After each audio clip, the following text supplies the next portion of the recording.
ডায়েৰীখন পাইছে ভাস্কৰ বৰুৱাই।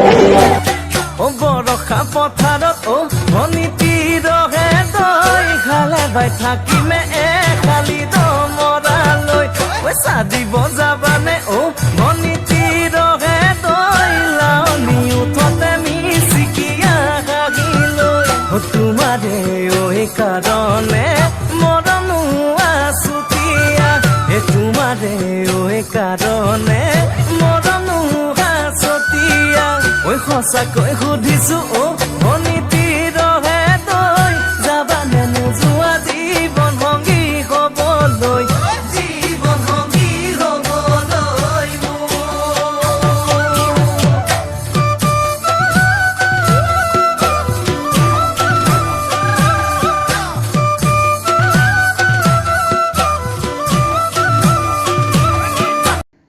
বন্ধুসকল, এয়া আছিলে বৰষাণীৰ বিষয়ে এটা বিহু নৃত্য যিটো চিটি চেণ্টাৰত দেখা পোৱা গ'ল। ভিডিঅ'টো কেনেকুৱা পালে আপোনালোকে জনাব আৰু নতুন যদি আহিছে চেনেলটো ছাবস্ক্ৰাইব কৰি থৈ যাব। Thank U.